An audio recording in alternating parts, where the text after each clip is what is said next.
Après le passage sur la chaîne TV5 Monde du Premier ministre gabonais qui a indiqué qu'aucune économie au monde n'a pu se développer sans avoir recours à l'endettement, Maïs Mouissi, économiste gabonais, a démontré à Rose Francine Souka qu'il en existe, mais qu'en plus, le recours à l'endettement des différents gouvernements auxquels elle a appartenu et qu'elle dirige désormais est une ruine pour le pays. Alors le plan de relance de l'économie a été un échec, un quasi total échec. C'est un plan qui de mémoire avait 11 objectifs. Sur les 11 objectifs, à date, il n'y en a que 2 qui ont été accomplis. Après, évidemment, les gens qui aiment bien faire l'exégèse de la chose politique vous trouveront des mots pour vous dire que ça a été formidable, mais en réalité, ça a été un échec.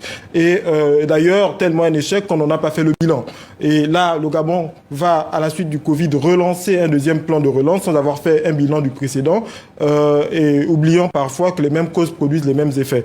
Ce que je pense, c'est que effectivement, il faut réfléchir prospectivement pour le pays, construire un avenir au pays en allant sur des bases saines et apaisées dans la nation.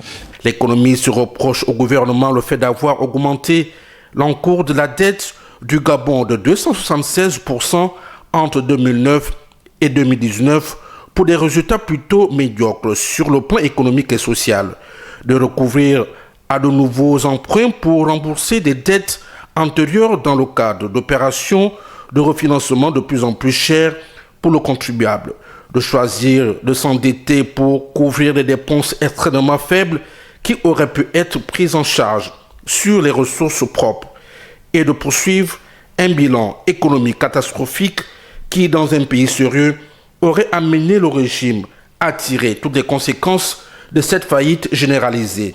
Une faillite manifestée par la pauvreté et la précarité galopante.